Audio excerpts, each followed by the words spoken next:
family, once more welcome to my channel, Educating for Global Impact. I'm Saman Wana, the caregiver, welcoming you to part 3 of the parable of the talent. A friend of mine asked me after watching part 1, the leadership trinity of business, and he asked me the question, can an entrepreneur rise up to become an entrepreneur tomorrow?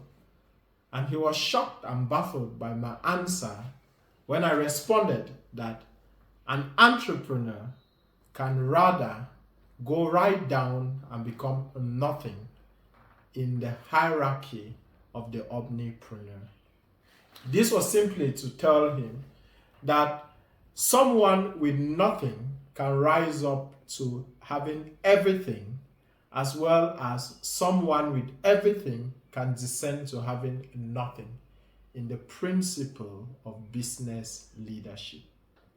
So I want to welcome you to part 3 of this episode, which is titled Results and Reward.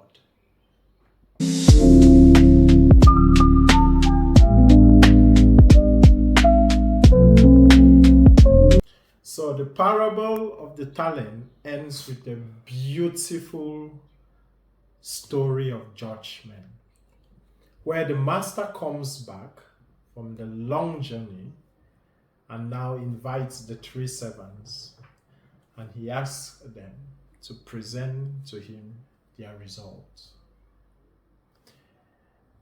The servant with 5 talents, the entrepreneur, immediately presented to the master 10 talents. 5 which he was given, and 5 which he reproduced.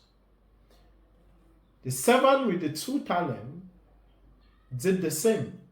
He came to the master, presented to the master 4 talents, 2 which he was given, and 2 which he produced or reproduced. Remember in the book of Genesis, chapter 1, verses 28, when the omnipreneur gave the responsibility of taking over or taking care of his work on earth, he blessed man and told man to reproduce and multiply. In Africa, ironically, reproduction and multiplication is limited only to physical multiplication of human beings. So, we are a continent that is fast reproducing sexually to give birth to many offsprings. Good. That is another work of God. God has assigned us as married men and women to reproduce so many offsprings, because the earth and the universe at no point in time is supposed to lack governors, leaders who will govern it.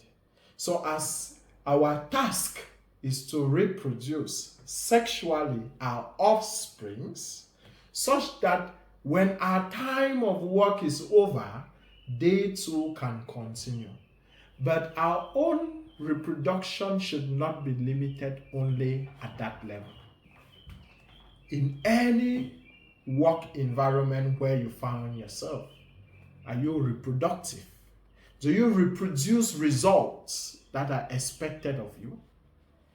If your master or if your boss gives you a task, are you able to reproduce and produce that, to reproduce that task to give better results?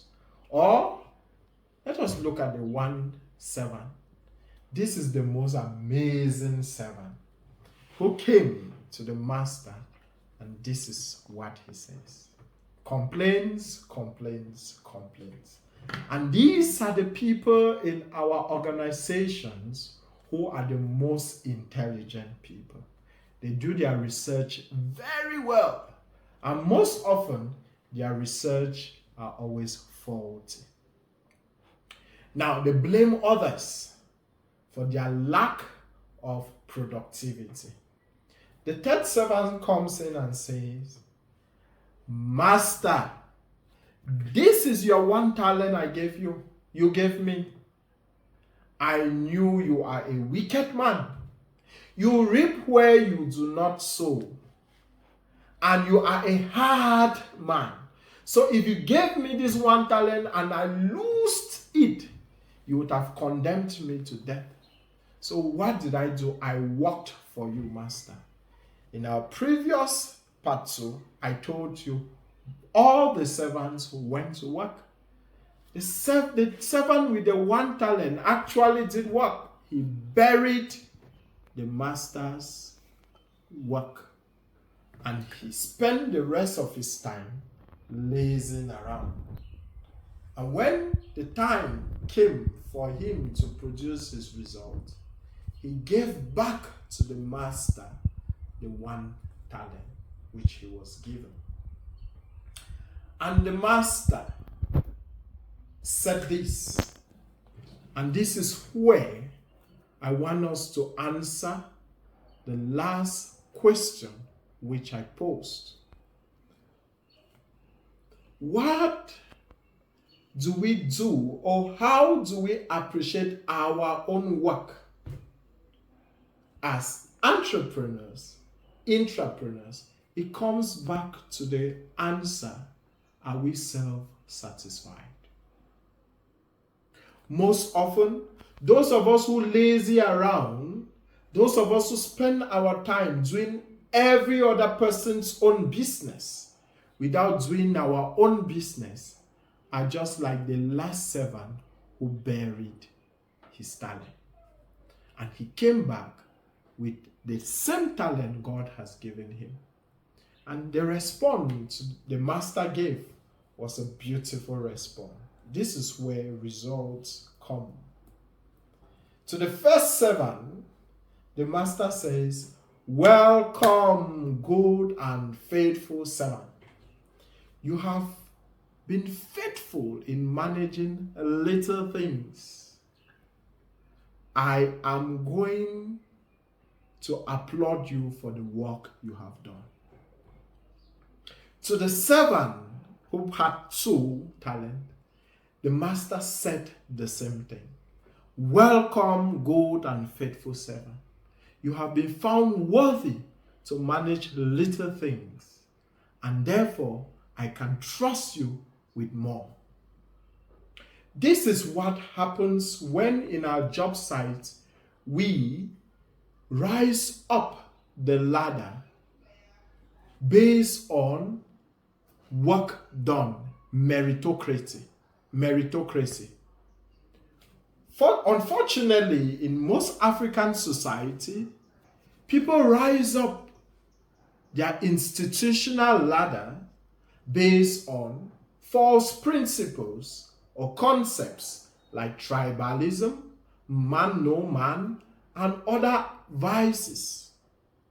But the master, being an orderly master in his work, knows how to reward us based on our genuine productivity.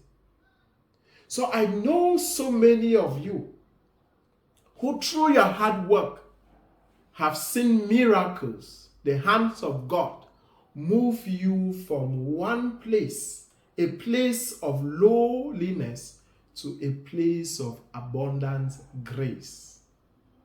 That is the beauty of doing the work of God in your own area of specialization. And to the 1 servant, his talent was taken and given to the person with more.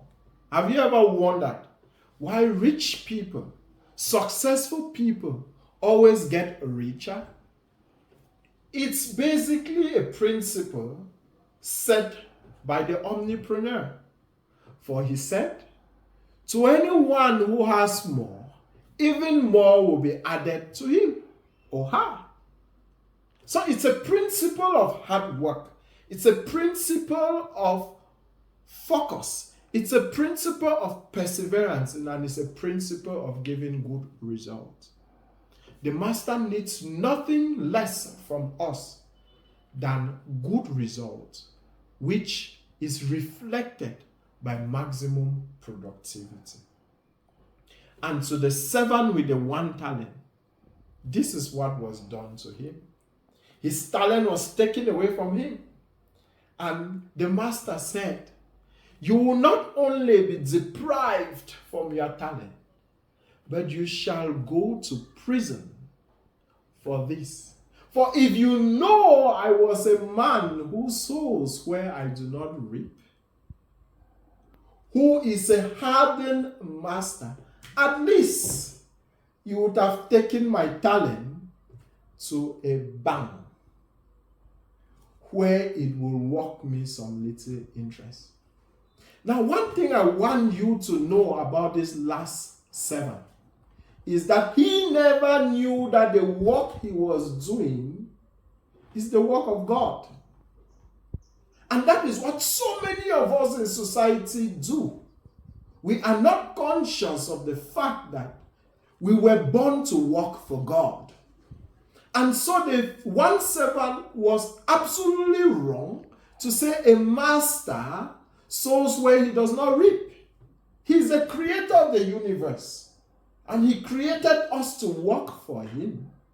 And therefore, the 1 servant was wrong to say that the master sowed where he does not reap. The master wants to reap where he did not sow.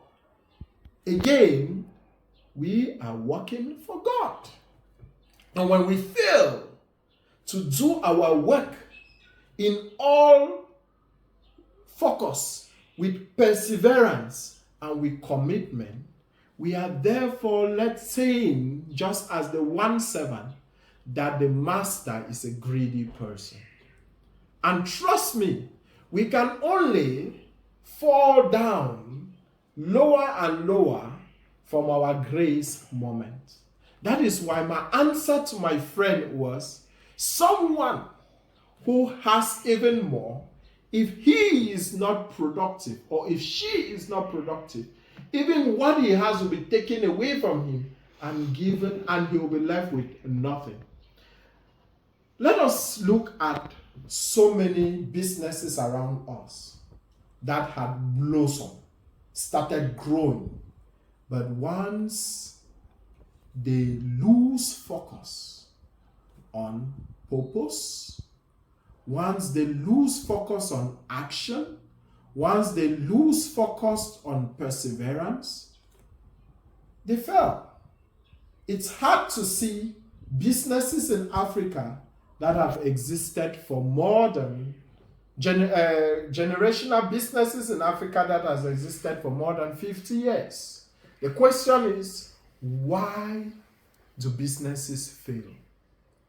Because entrepreneurs and intrapreneurs have failed to accept that the work that they are doing is the work of God, and therefore must be taken care of for maximum productivity.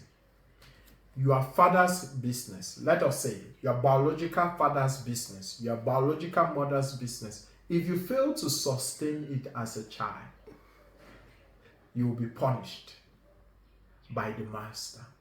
For he had a reason why he gave birth to you in that family. I hear most Africans, especially the children of our generation, say, it's time for me to go and mind my own business, and my father's own business is none of my business. The question, what I always answer to people who say such is, if Jesus Christ came down on earth and said he wanted to mind his own business and forget to do the business of his Father, there would have been no resurrection. And there would have been no salvation for us. So, God, Jesus Christ, who came down on earth to mind his Father's business, is a reminder for you and I to mind the businesses of whoever we are working for. Because we are not working for that person, but we are working for God. And to conclude, this relates to what happened to the fall of man in the book of Genesis. God created Adam, and when he saw that the work was so much for Adam, he put Adam into a deep sleep, and he created out of Adam a helpmate, a helper, woman, for the purpose of doing the work of God. But what happened? Man and woman, Adam and Eve, behaved exactly like the man with the 1 talent. Instead of them controlling the animals, having power and authority over everything in the Garden of Eden, they listened to a creature, the snake, whom they were supposed to dominate. And the snake told them all types of lies. The same lies that were told to the servant of the 1 talent. And the snake told Adam and Eve that God does not want them to be like him. But that was a lie, because we are created in the image and the likeness of God. So we are gods. But when Adam and Eve, or when Eve listened to these lies and was able to convince his husband to believe in the lies, there was the fall. Because they went against the work of God. They buried their talent, just as the servant of the 1 talent, and now they saw themselves ashamed of their nakedness. The shame in the nakedness represents when a man does work and is not satisfied with his work. And we see that the omnipreneur, when he did work, he turned to it and said it was beautiful. Self-satisfaction. As an intrapreneur and an entrepreneur, when you do work that is satisfactory, you actually have that satisfaction within you. But when you fail to do the work that you are supposed to do, there is a void, there is a gap, and you are hovering everywhere looking for what will give you satisfaction. And this is what breeds drug addiction, pornographic addiction, and all the addictions in the world. This addiction comes from people who probably are running away from their vocation. And they don't want to do the work of God. And therefore they use substances in order to tell themselves that they are fine, when in reality they are not fine. And so this is what breeds the vices in our society.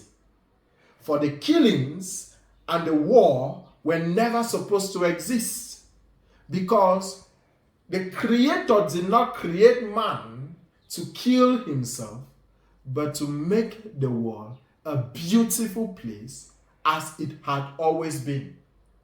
And we see in the book of Genesis that when man turned away from God doing his work, God banished him out of the Garden of Eden, which is the same thing he did to the servant of the 1 talent.